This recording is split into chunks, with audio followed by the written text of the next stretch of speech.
किसने रखा है बॉम्ब? किसने छिपा कर रखा था घर में बॉम्ब? कौन पहुंचा इंडिया? किंग खान अपने फिल्म जवान में अपने स्कैरी लुक के लिए सुर्खियां बटोर रहे हैं। फिल्म में शाहरुख के साथ South Indian films fame Nayanthara और विजय सेतुपति शामिल हैं। इनके अलावा फिल्म में सानिया मल्होत्रा, सुनील ग्रोवर और रिद्धि डोगरा जैसे एक्टर्स भी शामिल हैं।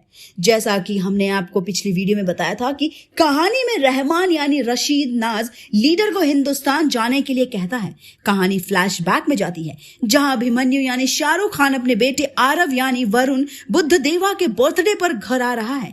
तभी एक जोरदार धमाका होता है और अभिमन्यु का पूरा घर जलकर राख हो जाता है। अभिमन्यु पागलों की तरह उस राख के बीच अपनी पत्नी काव्या यानी रिद्धि डोगरा और आरव को खोजता रहता है। आसपास के लोग अभिमन्यु को वहां ले जाते हैं, जिसके बाद पुलिस को राख में काव्या और आरव की पूरी जली हुई डेड बॉडी मिलती है। कहानी प्रेजेंट में आती है, जिसमें पड़ोसी देश का सीन दिखाया जाता है और यहाँ कहानी में रहमान के बड़े बेटे आमिर यानी विजय सेतुपति की एंट्री होती है। आमिर अपने अब्बू से दुआ सलाम करता है और लीडर के बारे में पूछता है। रहमान कहता है, मैंने उसे हिंदुस्तान जाने के लिए बोल दिया है। आमिर कहता है, कहीं उसे उसका सच पता तो नहीं चल गया? रहमान कहता है, नहीं, उसे मैंने बचपन से ही ड्रग्स का इतना आदी बना दिया है कि उसे अपना पिछला कुछ भी याद नहीं है। कहानी एक बार फिर फ्लैशबैक में जाती है, जहां आरव अभिमन्यु का इंतजार करते हुए बार बार दरवाजे की ओर देख रहा है।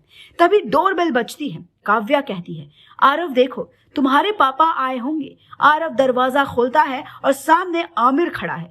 काव्या बाहर आकर पूछती है, आप कौन? आमिर कहता है, हेलो मैम, मैं डिलीशियस बेकरी से आया हूँ। अभिमन्यु सर ने आपने बेटे के बर्थडे के लिए केक ऑर्डर किया था, ये रहा वो केक। काव्या केक पकड़ते हुए पैसे पूछती है। आमिर उसे बताता है कि केक का पेमेंट पहले ही हो चुका है। आमिर चला जाता है। काव्या कहती है, देखा अपने पापा को, तुम्हारे लिए सरप्राइज केक ऑर्डर कराया है। आरव पूछता है, मम्मी मैं इसे खोल लूं? काव्या अंदर से मना करती है। तभी एक जोरदार धमाका होता है। अगले सीन में आमिर अपने अब्बू रहमान के पास पहुंचता है। रहमान आमिर से गले मिलते हुए कहता है, आखिरकार तुमने अपने भाई की मौत का बदला ले लिया उस आर्मी वाले से, लेकिन तुम ये किसे ले आए? आमिर के साथ एक छोटा बच्चा भी है। ये बच्चा और कोई नहीं बल्कि आरव है।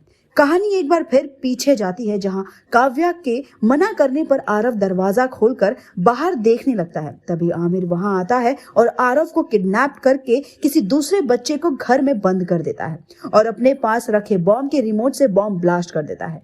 आमिर कहता है, ये उस आर्मी वाले अभिमन्यु सिंह का बेटा है, अब इसका इस्तेमाल हम लोग अपने काम में करेंगे। अभिमन्यु को कभी ये तक पता नहीं चलेगा कि हम उसी के बेटे को हथियार बनाकर उसके देश को तबाह कर रहे हैं। रहमान और आमिर तेज तेज हंसने लगते हैं।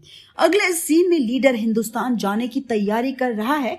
उसके सामने हिंदुस्तान का मैप है, जिसमें वो मुंबई शहर पर सर्कल का मार्क कर देता है। रहमान और आमिर उसके पास आते हैं। आमिर उसे देखते हुए पूछता है, तैयार हो लीडर?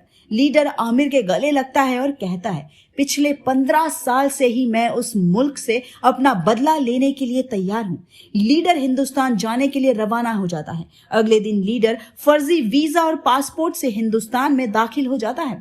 उसका चेहरा जख्म की वजह से इतना भयानक है कि उसने आज तक अभी खुद की भी शक्ल शीशे में नहीं देखी है। अगले सीन में लीडर रहमान के आदमी से मिलता है, जो उसे बताता है कि RDX उसने शहर के सबसे बड़े कॉलेज की जमीन के अंदर छिपाया था, लेकिन अब वो वहां नहीं है। अगले दिन लीडर मास्क पहनकर शहर के सबसे बड़े कॉलेज सेंट निकोलियोस में एडमिशन लेने पहुंचता है, जहां उसकी मुलाकात पप्पू यानी सुनील ग्रोवर से होती है। क्या लीडर को मिल पाएगा RDX? ये आपको अगली वीडियो में पता चलेगा। तब तक आप स्टोरी से जुड़े अपने व्यूज हमें कमेंट सेक्शन में जरूर बताइए।